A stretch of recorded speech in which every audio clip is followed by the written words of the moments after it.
Titre: Gyrophare voiture de police, 3 départs suite à l'arrivée d'Alvarez à Barcelone. Raphinha s'exprime. Van de VEN News. Le mercato s'emballe. C'est un véritable tremblement de terre qui secoue la Catalogne en ce moment même. Le FC Barcelone s'apprête à vivre des heures décisives sur le marché des transferts avec des conséquences monumentales pour son effectif actuel. Le dossier brûlant du moment concerne l'arrivée de l'international argentin Julián Álvarez au Camp Nou. Mais pour rendre ce rêve possible, le club va devoir sacrifier pas moins de 3 joueurs majeurs de son équipe première. Une véritable révolution se prépare dans les coulisses du Barça. Dans le même temps, Raphinha a décidé de briser le silence pour répondre aux rumeurs folles qui circulent sur son avenir et sa vie privée. Nous allons également faire le point sur le départ officiel d'Iñaki Peña, l'achat d'un crack égyptien après la Coupe du Monde et le dénouement inattendu de la piste menant au défenseur de Tottenham, Mickey Van de Ven. Reste bien attentif jusqu'à la fin pour ne rien manquer de ces révélations exclusives. Bonjour à tous, passionnés du ballon rond et fidèles supporters des Blaugrana.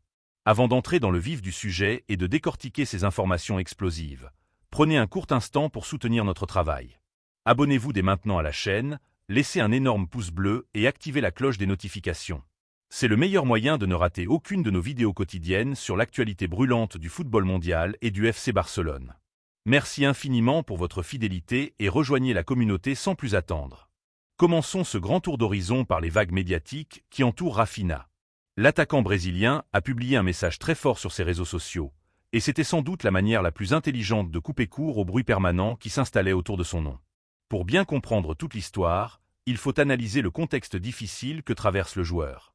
Après une saison entière minée par les blessures avec Barcelone, Raphinha a débuté la Coupe du Monde sous de mauvais auspices. Titulaire lors des 2 premières rencontres du Brésil face au Maroc puis contre Haïti, il a malheureusement dû quitter la pelouse dès la 40e minute de ce second match à cause d'une vive alerte physique. Les examens médicaux réalisés le week-end dernier ont malheureusement confirmé une lésion musculaire à l'arrière de la cuisse droite. La Confédération brésilienne de football a immédiatement mis en place un protocole de soins intensifs pour accélérer son retour, mais le mal était ailleurs. Ce qui a véritablement mis le feu aux poudres, ce n'est pas cette blessure en elle-même, mais la sortie médiatique fracassante de l'ancien international Vampta. Lors d'un entretien accordé à un podcast, ce dernier a affirmé de manière péremptoire que Raphinha traversait de graves crises familiales et financières, qu'il priait chaque jour pour obtenir un transfert doré vers le club saoudien d'Al Hilal et qu'il vivait un moment de détresse absolue. Si l'entourage du joueur a immédiatement démenti cette version des faits, la rumeur s'était déjà propagée comme une traînée de poudre. C'est dans ce climat délétère que la réponse du principal intéressé est tombée. En publiant une photo de lui portant fièrement le maillot de la Seleção, Raphinha a expliqué que cette image lui rappelait l'enfant qu'il était, celui qui rêvait de défendre son pays et dont la flamme restait intacte.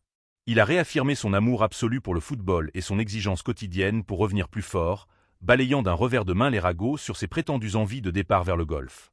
Sa voix était celle qui manquait pour clore définitivement cette polémique. Diez adieu historique et investissement d'avenir. Pendant que Raphinha pense ses plaies, le club doit gérer des départs chargés d'émotions, et celui-ci fait particulièrement mal au cœur des supporters. Après 14 années passées sous le giron du FC Barcelone, le gardien Iñaki Peña quitte officiellement la Catalogne pour s'engager avec le Panathinaïkos en Grèce. Le club catalan a formalisé la nouvelle à travers un communiqué officiel, tenant à remercier chaleureusement le portier de 27 ans pour son dévouement exemplaire. Arrivé à la Masia en 2012 en provenance des équipes de jeunes de Villarreal, Iñaki Peña a gravi tous les échelons de la formation barcelonaise avant d'intégrer l'équipe première en janvier 2023, entrecoupé par des prêts au Galatasaray et à Elche la saison dernière. Ce qui a scellé le destin du gardien espagnol, c'est l'embouteillage massif à son poste. Avec l'émergence de Johan Garcia, la présence de Wojciech Szczęsny et la situation encore à clarifier concernant l'avenir de Marc-André ter Stegen, ses chances de gratter du temps de jeu étaient devenues totalement nulles. Cette transaction va rapporter environ 3 millions d'euros dans les caisses barcelonaises, une somme non négligeable pour un élément qui ne figurait plus du tout dans les plans à long terme de l'encadrement technique. Le joueur s'est engagé pour les 3 prochaines saisons avec le club grec, et nous lui souhaitons le meilleur pour ce nouveau chapitre de sa carrière. Au même moment, une transaction beaucoup plus discrète vient d'être bouclée, mais elle pourrait rapporter très gros au FC Barcelone dans les années à venir. La direction sportive a officialisé la levée de l'option d'achat définitive pour le très prometteur attaquant égyptien Hamza Abdelkarim, âgé de seulement 18 ans. Véritable sensation de la Coupe du Monde 2026 sous le maillot des Pharaons, le jeune joueur appartenait initialement à la formation d'Al Ahly. Le Barça a déboursé 1,5 million d'euros pour s'attacher ses services exclusifs jusqu'au 30 juin 2029. Son rendement depuis son arrivée en janvier dernier avec l'équipe des moins de 19 ans justifie amplement l'enthousiasme général. 6 buts inscrits en seulement 11 apparitions, dont un triplé retentissant lors du sacre en championnat.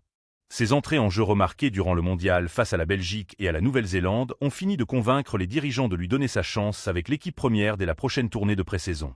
Si vous vous régalez avec toutes ces exclusivités sur les coulisses du mercato et les mouvements secrets des clubs, pensez à vérifier que vous êtes bien abonné à la chaîne. Prenez une seconde pour laisser votre avis dans l'espace commentaire sous la vidéo. Est-ce que le Barça fait le bon choix en vendant ses jeunes? On se retrouve tout de suite pour la suite de nos révélations. 10 le cas Dani Rodriguez et le renoncement pour Van de Ven. À l'inverse d'Hamza Abdelkarim, l'avenir s'assombrit pour l'une des promesses de la Masia. Tout indique que le jeune Dani Rodriguez ne portera plus les couleurs catalanes la saison prochaine, malgré une année de contrat restante. La raison de ce départ programmé est limpide. Il évolue exactement dans la même zone préférentielle qu'un certain Lamine Yamal. Cette concurrence extraordinaire lui ferme totalement les portes de l'équipe première à court et moyen terme. Conscient du manque d'espace pour s'exprimer, l'ailier espagnol, tout juste remis d'une grave blessure au tendon contracté en février, cherche une porte de sortie.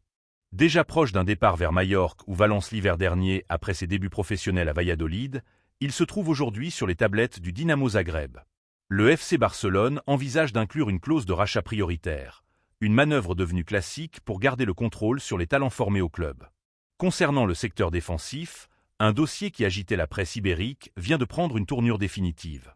Comme nous vous l'indiquions récemment, le FC Barcelone suivait de très près la situation du défenseur central de Tottenham, Mickey Van de Ven, un profil qui plaisait également énormément à Liverpool. Cependant, selon les dernières révélations du quotidien Sport, le club londonien a fermé la porte à double tour. Pour leur entraîneur Roberto De Zerbi, l'international néerlandais est absolument intransférable.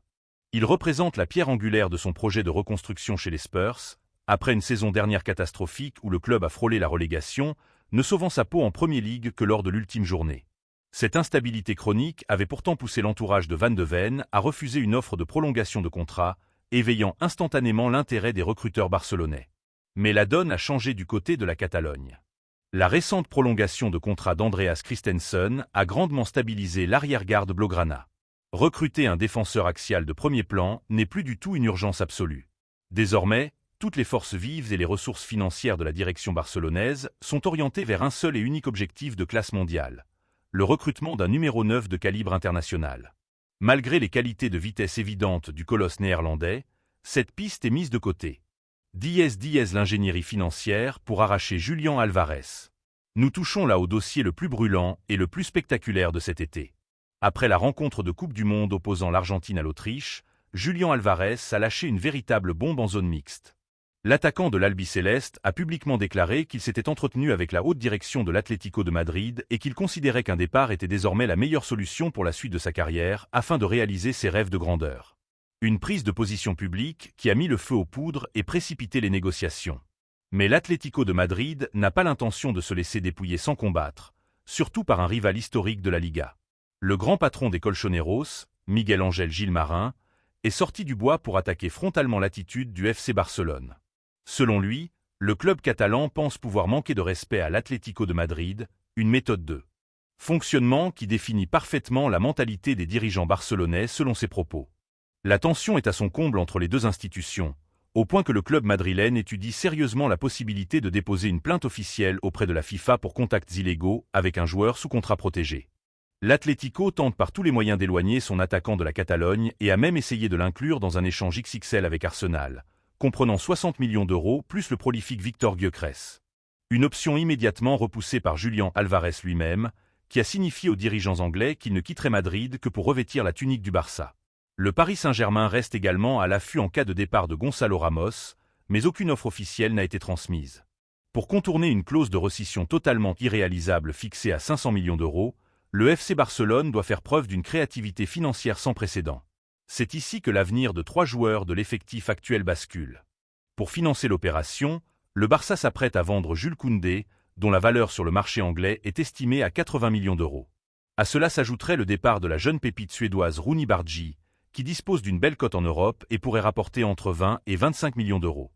Enfin, le milieu de terrain Marc Casado, courtisé assidûment en Premier League et en Arabie Saoudite, compléterait cette liste de sacrifices pour une somme similaire. En cumulant ces 3 ventes majeures, le club catalan obtiendrait les fonds nécessaires pour satisfaire les exigences financières de l'Atlético de Madrid.